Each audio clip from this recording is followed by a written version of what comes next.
This video is continued of chapter number 3. As in previous video we have read till here, now we will start reading from It's great to meet one's favorite stars like Oliver Stone and visit places in America like Los Angeles. So it is really a long journey from there to here. जैतून के पत्थर की तरह अपने पसंदीदा star से मिलने के लिए बहुत ही अच्छा था और मैंने लॉस एंजल्स जैसी जगह अमेरिका में विज़िट की. So it is really a long, इसलिए ये मेरे लिए बहुत ही लंबी जर्नी रही है कि मैं वहाँ से यहाँ तक पहुँचा. Again interviewer says and are you enjoying it, क्या आप इसे एंजॉय कर रहे हो? Rahman answer yes in a way yes. Interviewer ask do you consider yourself lucky, क्या आप अपने आप को लकी मानते हैं? Now we will read how Rahman answered to this question. Rahman well I think it is very complex question. मैं सोचता हूँ कि शायद ये आपने बहुत ही मुश्किल सवाल मुझसे पूछ लिया है.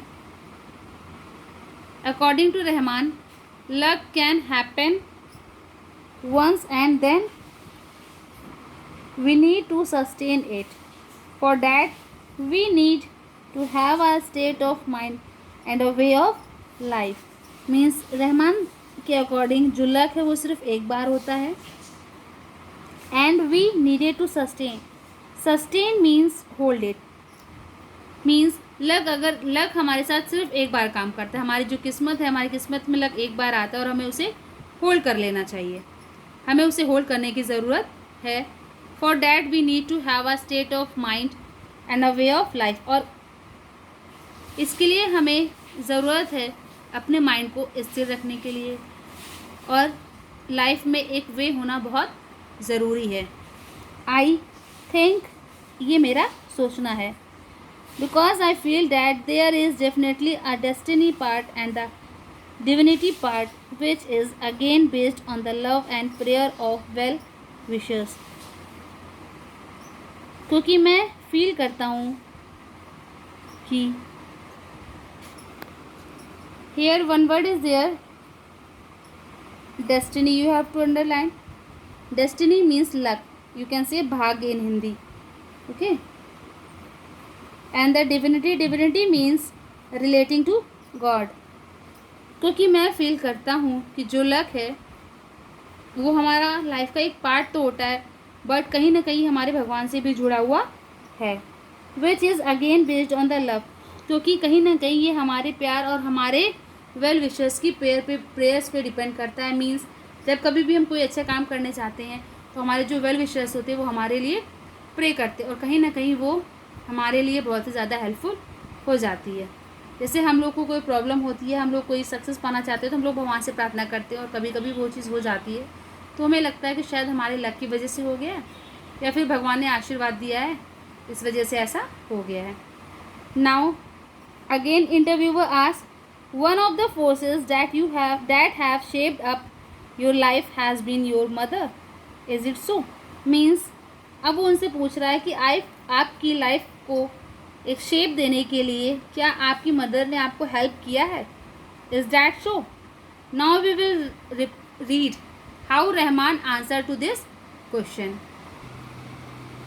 Rahman replied, when I was quite young my father died. जब मैं छोटा था तभी मेरे फादर की डेथ हो गई थी, वो मर गए थे. My mother suffered greatly to build up my career. मेरी माँ ने बहुत स्ट्रगल किया है मेरे करियर को बनाने के लिए.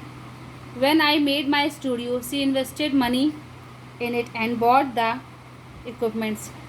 जब मैं अपना स्टूडियो मेक कर रहा था तो मेरी माँ ने पैसे इन्वेस्ट किए थे और वो सारा सामान लाई थी. स्टूडियो को बनाने में उन्होंने मेरी बहुत हेल्प करी थी और पैसा भी इन्वेस्ट किया था. When ever necessary she would stand like a wall for my protection. कभी भी मुझे ज़रूरत पड़ी है तो एक दीवार बनकर मीन्स एक ढाल बनकर मेरी माँ हमेशा मेरे साथ मुझे बचाने के लिए खड़ी रही हैं।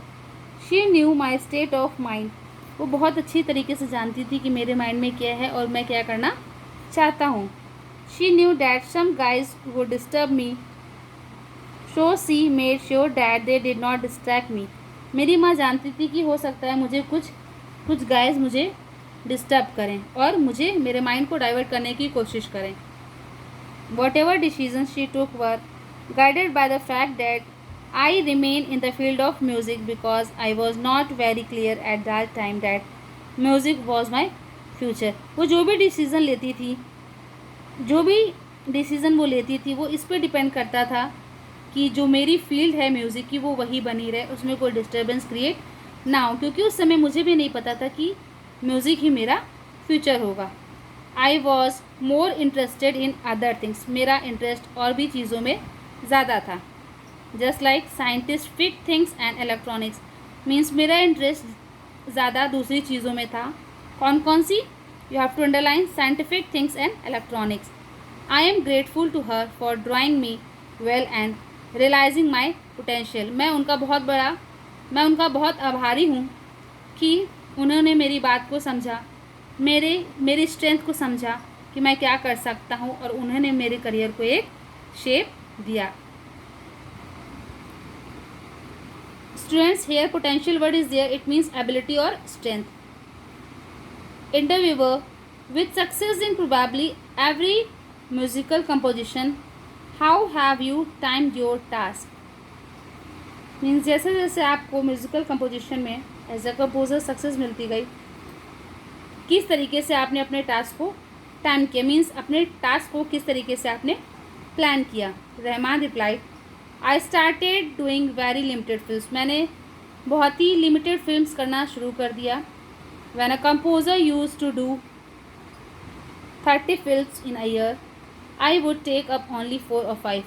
जब कंपोजर्स ईयर में 30 फिल्म्स करते थे, मैं सिर्फ 4 और 5 फिल्म्स ही लेता था। I said it was enough for me, और यही 4-5 फिल्म्स मेरे लिए काफ़ी थी। I always live with a song, sometimes for a week, sometimes for 6 months, to try and fix whatever is wrong with it, because if I don't like something people will not like it either. क्योंकि मैं जो भी song compose करता था, उस song के साथ मैं हो सकता है कि हफ्तों बिताता हूँ, मीन्स उसी सॉन्ग के बारे में सोचता कि मुझे कैसे सॉन्ग बनाना है, क्या करना है, कैसे करना है। I live with a song, मैं उस सॉन्ग के साथ कितने दिनों तक रहता था, कभी कभी मैं हफ्तों भर रहता था, वीक, कभी कभी 6 months हो जाते थे मुझे उसी सॉन्ग को कंपोज करते करते। To try fix it either, मतलब कि ये सॉन्ग मेरा सही है या नहीं, कैसे गाऊँ कैसे नहीं गाऊँ, इस चीज़ को मीन्स क्लेरिफाई करने के लिए मैं सॉन्ग को लगभग अप्रॉक्सीमेट कभी कभी वीक भर, कभी कभी 1 हफ्ते के लिए, कभी कभी 6 महीने के लिए उसे फिक्स करता रहता था। क्योंकि मेरा मानना था कि अगर कोई चीज़ मुझे पसंद नहीं आ रही है तो पीपल्स भी उसको लाइक नहीं करेंगे। I have gone by that rule and so far it has been working, और ये मेरा रूल था कि अगर कोई चीज़ मुझे पसंद नहीं आ रही है तो वो पीपल्स को भी, ऑडियंस को भी पसंद नहीं आएगी। इसीलिए मैं एक सॉन्ग पे बहुत ज़्यादा दिनों तक वर्क करता था, उसे कंपोज करने में बहुत ज़्यादा टाइम लेता था, बट मेरा मानना होता था कि जो चीज़ मुझे पसंद आएगी वही ऑडियंस को पसंद आएगी, और ये चीज़ मुझे बहुत ज़्यादा समय ले लेती थी एक सॉन्ग को कंपोज करने में, लेकिन एट लास्ट वो वर्क भी करती थी, जो मेरा रूल था वो वर्क भी करता था। गॉड हैज़ बीन काइंड, क्योंकि भगवान ने मेरा साथ दिया, भगवान मेरे प्रति बहुत दयालु थे। कहने का ये मतलब नहीं है कि भगवान की उन पर कृपा थी, मीन्स जब कभी भी हम कोई काम करते हैं और अच्छे से हो जाता है तो हम कहते हैं कि भगवान की कृपा थी, हमारा काम अच्छे से हो गया। In same sense Rahman is saying, I do not want too much of crowd, मुझे बहुत ज़्यादा भीड़ नहीं चाहिए। Music is something like a baby in the mother's womb till 9 months, means music जो है वो भी एक बच्चे की तरह है, जैसे कि माँ की कोख में बच्चा 10 महीने रहता है, वैसे ही म्यूज़िक भी एक छोटा सा बेबी है जो वोम्ब में 10th मंथ्स के लिए रहता है, isn't it? You can not just expose it before it comes out. हम उसे पहले एक्सपोज नहीं कर सकते जब तक वो बाहर नहीं आता। बाहर नहीं आता का सेंस है, कुछ सिंगर्स आप लोगों ने देखा होगा बिल्कुल फील के साथ गाते हैं और हम लोगों को भी बहुत अच्छा लगता है कि wow he is singing so beautifully. In same sense Rahman is saying, हम जब गाना गाता हूँ, जब भी मैं गाना गाता हूँ तो मैं सोचता हूँ पूरी फील के साथ गाऊँ, और जब जो चीज़ मुझे अच्छी लगेगी वही मेरे ऑडियंस को भी अच्छी लगेगी। So it is something like that for me. That is the reason why I work in very isolated way. So it is something like that for me. तो इस तरीके से कुछ है जो मेरे लिए मीन्स इस तरीके से ये मेरे लिए कुछ है कि यही एक कारण है कि मैं इतना आइसोलेटेड होकर काम करता हूँ। आइसोलेटेड मीन्स शेड्यूल, कि मैं एक शेड्यूल वे में अपना काम करता हूँ। It is very different from the musical concert that are very much in vogue these days. Means वो बोल रहा है, जो रहमान है वो बोल रहे हैं कि इसीलिए ये बहुत डिफरेंट है म्यूज़िकल कंसर्ट से। जैसे कि आजकल हो रहा है, फैशन में है कि कुछ ही डेज़ में सॉन्ग्स आ जाते हैं, बट मैं एक सॉन्ग पे बहुत दिन तक वर्क करता हूँ। हो सकता है मैं उस सॉन्ग पे 1 वीक के लिए वर्क करूँ, 6 मंथ्स के लिए वर्क करूँ, लेकिन जब भी मैं वो सॉन्ग कंपोज कर देता हूँ तो बहुत अच्छा होता है और वो वर्क भी करता है, ऑडियंस को बहुत ज़्यादा पसंद आता है।